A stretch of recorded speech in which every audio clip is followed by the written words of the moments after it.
Matamang wala siya, ituloy na po natin kasi we have a limited time sa venue natin at medyo pagod na rin po kami. Number one, nararapat po na ang pagdesisyon tungkol sa mga patakaran ng bansa ay kinukonsultang mamamayan. Tungkulin niya ng Pangulo. Kaya po sa usapin ng digma-digmaan at tapang-tapangan sa China, may pananagutan si Mr. Marcos dyan. Kaya tayo nandito. Hindi para pabagsakin ang kanyang gobyerno, kundi singilin siya sa kanyang pananagutan sa taong bayan, sapagkat hindi siya inilal ng taong bayan para dalhin tayo at ibulit sa digmaan at kapahamakan. Tama po ba? Tama! Malinaw na mensahe yun. Tungkulin ng mabuting mamamayan ang singilin ang kanyang pamahalaan na gawin ang tama at huwag pabayaang mabulin sa kamatayan ang milyong-milyong Pilipino. Number two, ang Amerika po, hindi ang kanyang mamamayan, kundi mga gobyerno ng Amerika ay may malawak at mahabang kasaysayan ng pananakop at pagpatay sa buong mundo. Ang pinakamaraming pinatay sa digmaan po, maliban sa World War II, na sila din ang may pakana.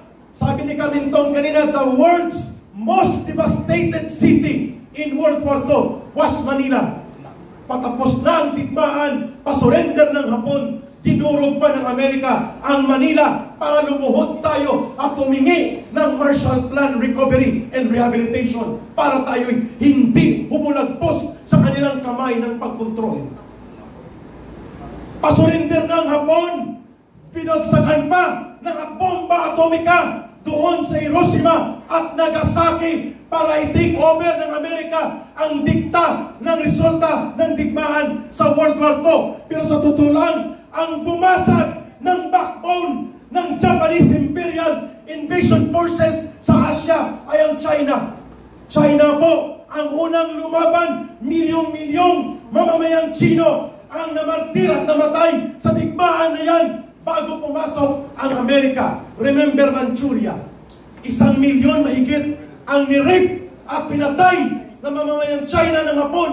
Lumaban sila. Ang komunistang China nila Mao Zedong at Chiang Kai-shek ay nakipagkaisa upang durugin ang backbone ng pwersa ng mga Hapones na nananakop sa Asyo.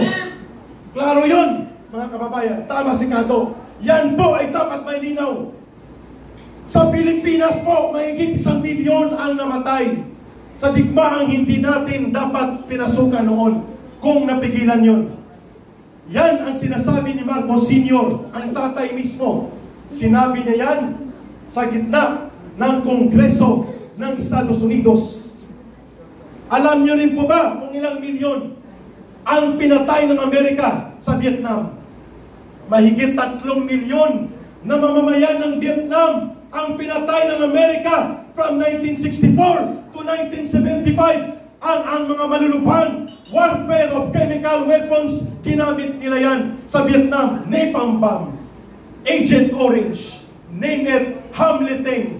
You do it, they do it everywhere, every day. Tipunin mo ang bombang ginamit sa World War II. 20 times more ang bombang ibinagsak ng Amerika sa Vietnam alone. 20 times more than the entire bombs in World War II. Ganon ka sithi ang digmaan, winasak niya ang Vietnam. Pilipinas, 680,000 Pilipino ang pinatay ng Amerika in Filipino-American War. Yan ba ang kaibigan? Ituro ninyo ang lugar sa Pilipinas na binagsakan ng bomba o binasaker ng China ang ating mga kababayan. Balanggiga Bell in Samar, 11,200 ang pinatay ng Amerikano. Kaya nila kinuha ang bell ng Balanggiga sa Samar bilang war booty na naibalik lang sa panahon ni Rodrigo Duterte. Isa-isahin pa natin yan. At ano ang mangyayari sa ating bansa sa modernong panahon na tayo'y binubulag at tayo ay pinagsisinungalingan at sinasabi nila na ang EDCA daw ay humanitarian and friendly relations lamang sa pagitan ng ating bansa. Bakit walang transparency? Bakit walang inspeksyon? Bakit walang full public disclosure? May tinatago, klaro.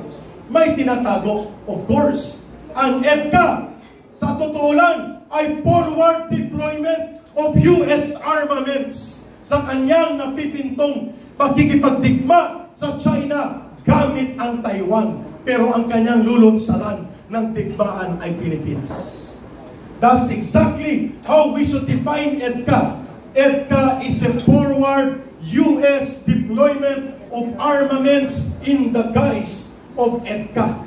Nagkakaroon sila ng base militar nila nang walang kasunduan na pinayagan ng ating mamamayan. Unang mga instrumentalidad ng ating Estado, kagaya ng Senado, as required by the Constitution.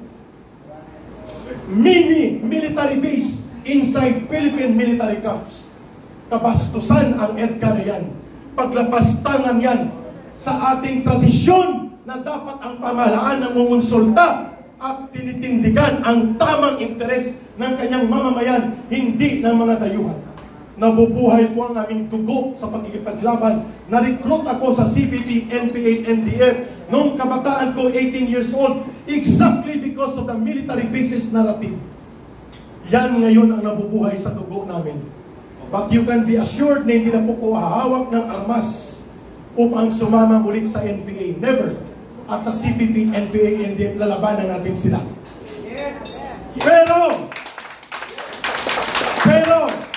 hindi rin tayo papayag na lulupigin ng pamahalaan at ipupulit tayo sa kapahamakan at kamatayan dahil lamang ang gobyerno ito ay gustong humulagpos at makakuha ng konsesyon sa Amerika. What is the long and short of this? Kailangan nating puntuhin ang dapat puntuhin.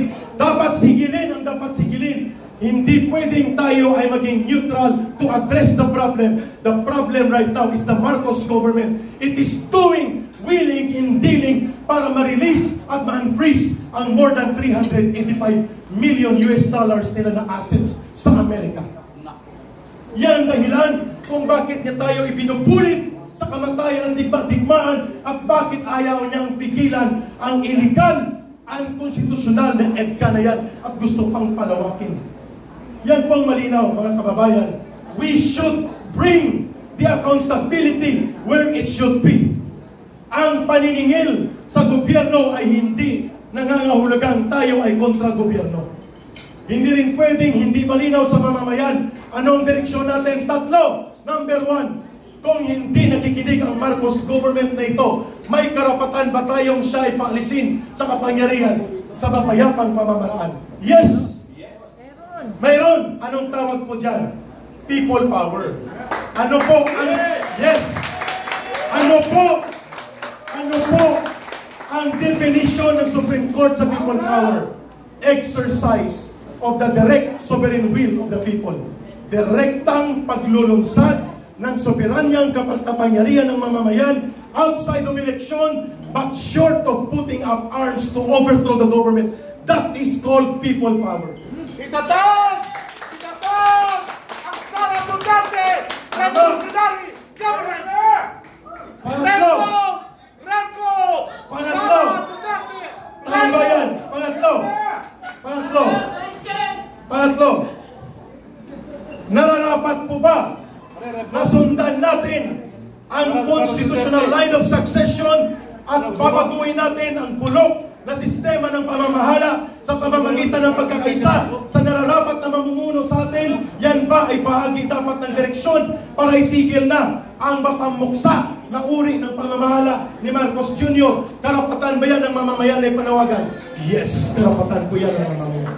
Karapatan ng mamamayan magrevolusyon. Yes! So mga kababayan, hindi ko na po pahabahin ito sapagkat nandun na po sa inyong mga gilid ang mga simpleng mga pansit na inihanda natin para sa mahabang labanan ng mamamayang Pilipino.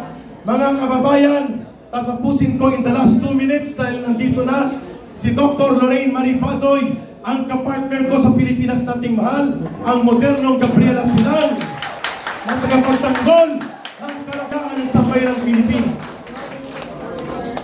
Mga kababayan, to wrap it up, habang kayo po ay nagkakaroon ng inyong panahon sa simpleng salo-salo ng mga pansit at ng mga lumpia, ay pagsasaluhan natin ang mensaheng idudulog ni Dr. Lorraine Maribadoy sa atin ngayong araw na ito.